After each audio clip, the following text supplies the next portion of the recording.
Boa noite, segunda-feira, 18 de julho. Hoje o Unesp Notícias repercute os desdobramentos da política nacional depois da eleição do novo presidente da Câmara. Quem conversa com a gente é o professor da Unesp, Maximiliano Vicente. E ainda... Passagem da tocha olímpica em Bauru tem festa no Vitória Regia e emoção dos condutores. E a Olimpíada é tema de atividades nas férias, uma opção para pôr a molecada em movimento. E mais, ação conscientiza bauruenses sobre o seguro DPVAT, um direito de todos que se envolvem em acidentes de trânsito.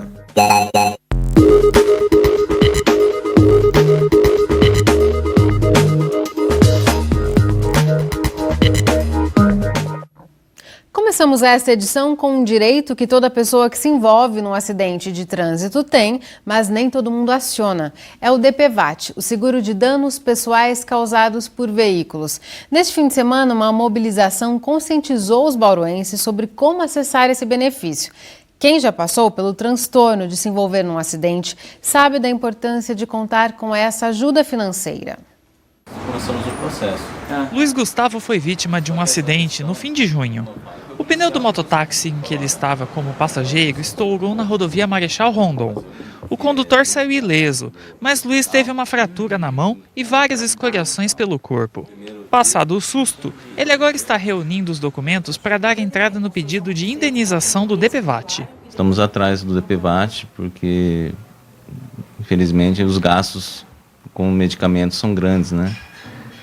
E agora a gente está buscando ainda, não entramos ainda com o DPVAT, porque necessitamos de alguns documentos, né, necessários. E futuramente, daqui uns 15 dias, 20 dias, a gente vai dar entrada nessa documentação para fazer o recebimento desse benefício que eu tenho, né? O valor que Luiz tem direito de receber pode chegar a R$ 2.700, destinado à cobertura de despesas médicas. Para ele, o recurso será de grande ajuda. Infelizmente, a gente gasta com medicamentos, com transporte até, porque você tem que se deslocar toda vez, fazer um curativo. A fisioterapia a gente vai passar por um retorno com o médico para verificar quantas sessões a gente vai ter que ser necessárias. Então, assim, todos esses gastos extras que vão aparecendo, realmente a gente procura receber para poder, pelo menos ressarcir, se não for tudo, pelo menos uma parte. Mas não é todo mundo que sabe desse direito. Por isso o Sincor, o Sindicato dos Corretores de Seguros de Bauru, em parceria com a Polícia Militar, organizou um dia de atividades para levar informações à população. De acordo com dados do DPVAT, de janeiro a dezembro de 2015, cerca de 652 mil indenizações foram pagas em todo o país, 78% delas para casos de invalidez permanente. Mas um dado que preocupa é em relação a quem depende de moto para se deslocar. 76% de todas as indenizações pagas foram para casos de acidentes envolvendo motociclistas. Somente mês passado nós fizemos 36 atendimentos de motociclistas, é um número muito grande. Então está dando mais de um acidente por dia com vítima para que seja atendido o DPVAT. Amanda é responsável por orientar as pessoas que vão dar entrada no pedido de indenização. Ela comenta que as dúvidas são frequentes. As principais dúvidas é de quem tem o direito a receber indenização. Foi acidente no trânsito, a pessoa tem direito. Pode ser pedestre, pode ser um ciclista. O seguro DPVAT ele indeniza se a pessoa teve despesa, se a pessoa for com uma sequela permanente ou se teve morte. O Cícero sabe da importância de ações como essa. Ele trabalha há quase 20 anos como mototaxista e nunca se envolveu em acidentes. Mas já viu muitos colegas precisarem arcar sozinhos com despesas médicas por falta de conhecimento. O dinheiro, a saúde e a segurança nunca é demais. E o DPVAT é uma segurança mais necessária do que tudo para nós que estamos no trânsito. Vamos agora à previsão do tempo. Uma massa de ar polar chegou ao sudeste vindo do sul do país e derrubou as temperaturas de novo. Neste domingo, os termômetros marcaram 5,9 graus em Bauru. Hoje cedinho o frio foi de 7 graus. Só volta a esquentar a partir do meio da semana. Veja os detalhes no boletim do IPMET. Uma massa de ar mais seco e frio está predominando sobre o estado de São Paulo e com isso nós deveremos ter Tempo estável, com predomínio de sol, poucas nuvens e baixas temperaturas, pelo menos neste início de semana. A partir de quarta-feira, as temperaturas vão se elevar gradativamente. Aqui na nossa região de Bauru, o tempo seguirá estável. A terça-feira deve ser com sol em todas as regiões paulistas. As temperaturas seguem baixas. Em Bauru, a umidade do ar agora é de 59%. Os ventos sopram fracos, a 3 km por hora. Hoje a mínima ficou em 7 e a máxima foi de 20 graus. Amanhã os termômetros ficam próximos disso. Mínima de 7 de novo e máxima de 21 graus. Depois do intervalo, você vai ver como os bauruenses viveram por algumas horas o clima da Olimpíada. O fogo olímpico passou pela cidade e emocionou os escolhidos para carregar a tocha. Daqui a pouco, voltamos num instante só. Bauru respirou um pouco do clima olímpico neste domingo. A tocha passou por aqui e percorreu pouco mais de 6 quilômetros na mão de personalidades e esportistas da cidade. Eles se emocionaram com o símbolo dos Jogos. Para a população também teve festa no Parque Vitória Régia. Antes mesmo de revezamento começar, muita gente já se reunia no Parque Vitória Régia, destino final da tocha em Bauru. Enquanto o fogo não chegava para mandar o frio embora, o público se esquentou com o forró do grupo Fala Mansa. Os mais ansiosos faziam fila para guardar uma recordação pertinho do símbolo olímpico. Foi o que fizeram a Márcia e o filho Andrei. A gente veio para ver o show e ver a tocha, que é um evento super legal de esporte, eu adoro esporte, todos os esportes, muito bacana para a cidade. No fim da tarde, a quadra 9 da Getúlio Vargas já estava tomada pelo público. O fogo olímpico ainda era aguardado na avenida e o público aproveitou para dar demonstrações de carinho e admiração pelos representantes da cidade no revezamento. O tenista Hélder Gouveia estava ansioso. Ele estava a poucos minutos de ser o primeiro a conduzir a tocha pelas ruas de Bauru. É um reconhecimento, é uma honra, né? É uma mistura de tudo isso, né? Ser o primeiro ainda em Bauru é muito mais felicidade.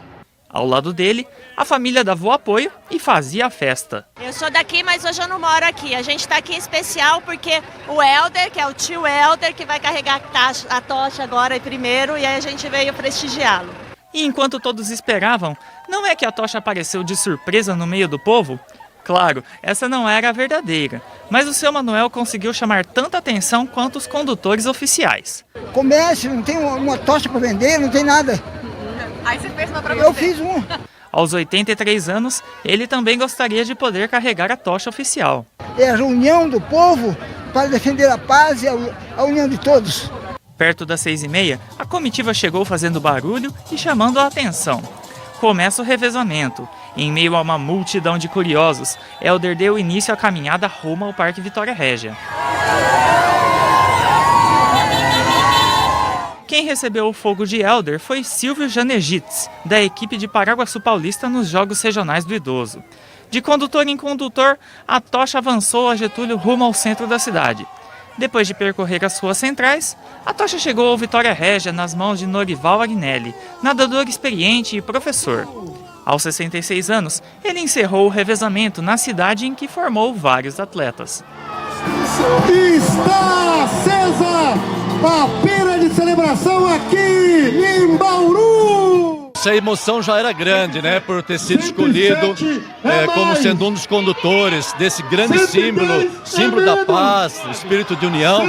Imagina quando ontem, às 9 da noite, eu recebi a ligação em casa do Comitê Olímpico e também do Bradesco, me informando que eu era o responsável pelo acendimento da pira olímpica, né? A emoção foi muito maior e foi um momento que eu gritei que parecia uma criança, parecia um moleque gritando de alegria por esse momento aí, né? Mário Sabino também agradeceu o carinho do público. Tô tremendo até agora, né? Como eu falei, ansiedade grande, né? É como se eu estivesse voltando a competir, estivesse preparado para entrar no tatame de novo, né? Fiquei feliz aí. Depois de percorrer as ruas de Bauru, o fogo olímpico foi guardado até hoje de manhã, quando seguiu para Jaú. E os Jogos Olímpicos são tema de uma série de atividades que o SESI oferece ao longo deste mês para as crianças que estão em férias. Eles são cheios de energia e nas férias haja atividade para gastar. Essa turminha tem entre 5 e 12 anos e trocou a rotina em casa por jogos e exercícios mais animados no Super Férias do SESI. Este já é o segundo ano que a Maria Beatriz participa e ela adora. Lá em casa a gente só fica deitado assistindo TV. E aqui a gente gosta de ficar brincando, tranquilo, sabe? Sem ficar se preocupando com nada. Neste ano, o tema das atividades é Olimpíada, então tudo aqui lembra a história e as modalidades olímpicas. O Nicolas já aprendeu bastante sobre o evento que vai reunir atletas do mundo todo no Rio de Janeiro. Eu aprendi a jogar handebol, aprendi a vôlei também e essas brincadeiras que eles dão. Você vai prestar atenção nessas modalidades quando você estiver assistindo os Jogos das Olimpíadas? Sim, porque eu vou achar muito legal. Ele também já fez vários amigos por aqui. A gente se diverte, tem uma comunicação boa. Bem melhor do que ficar em casa. Bem. Além das atividades que movimentam o corpo, aqui as crianças também aprendem valores, que vão seguir com elas mesmo depois do fim das férias. Pensando no esporte, nós trabalhamos muitos valores do esporte, trabalho em equipe, colaboração, cooperação, mas não temos só a parte esportiva. Nós também desenvolvemos caça ao tesouro, que as crianças adoram, e oficina de culinária também, para ver se a criançada pega gosto aí numa alimentação mais saudável. Para os pais que ficarão interessados em variar as opções das crianças agora em julho, ainda dá tempo. As inscrições estão abertas, basta procurar a Secretaria do SESI, que venha um responsável ou pai junto da criança, munidos de documento, tanto do pai como da criança, e se inscrever. Então, se interessou? Anote aí, o SESI fica na rua Rubens Arruda, número 850. No próximo bloco, o assunto é a política nacional. Vamos conversar com o professor da Unesp, Maximiliano Vicente. Voltamos já já. Estamos de volta e a gente abre espaço agora para repercutir a política nacional. O que muda com a eleição do novo presidente da Câmara e a votação definitiva do processo de impeachment, cada vez mais próxima. Quem conversa com a gente é o professor da Unesp, Maximiliano Vicente. Max, mais uma vez é um prazer tê-lo aqui no Unesp Notícias. O prazer é meu, né, Larissa? Você sabe disso. Obrigada. Max, vamos começar então pela eleição. Agora o Congresso tem um novo presidente, o Rodrigo Maia, do DEM, foi eleito na semana passada. O governo interino Michel Temer se beneficia desse novo presidente? Em parte sim, né? Em parte sim, primeiro porque vai poder encaminhar as votações dos projetos que interessam ao Estado, né? Estavam parados, uma vez que o presidente interino não tinha força nem respaldo para botar esses projetos na ordem do dia. Por outro lado, eu acho que é muito interessante que o Temer pense, né, no que foi a escolha do Rodrigo Maia. Embora tenha tido apoio do Planalto, o que fica bem claro é que ele congrega uma série de forças que já estão prevendo a eleição de 2018. Né? Portanto, é interessante para esse grupo, sim, que exista uma governabilidade, no sentido de que se aprovem medidas práticas, concretas, duras, né, necessárias para que o país volte de alguma forma a crescer, enfim, retorne o processo do crescimento. E sem dúvida nenhuma, não é um grupo confiável, tradicional, muito, vamos dizer assim, muito próximo sempre das instâncias de poder, não se caracteriza por uma radicalização no sentido de que vai fazer uma oposição sistemática, mas vai cobrar sim algumas medidas muito importantes do atual presidente. É só esperar a que chegue o momento do impeachment para que esses problemas apareçam. Ele é um aliado, o Rodrigo Maia, do Aécio Neves, do PSDB, mas ele também teve o apoio do PT e da esquerda de uma forma geral. Por que ele congrega essas forças antagônicas? Basicamente, o que aconteceu foi uma votação contra Cunha. Contra o Cunha. Contra o Cunha. Agora, não só isso, né? O Rodrigo Maia tem um relacionamento muito próximo com o PCdoB, né? Que é um aliado junto com o PT, e prometeu algumas secretarias ou alguns cargos importantes para este grupo político que são os que dão visibilidade ao partido, ou seja, relatar projetos de lei, não é? Presidir comissões, não é? Que é o que projetam um partido. Então, foi uma negociação no sentido de minar a base de Cunha, de alguma forma retrair esse grupo chamado de Centrão, que ideologicamente não tem posicionamento nenhum, ou seja, que só se aliam porque tem benefícios, não é?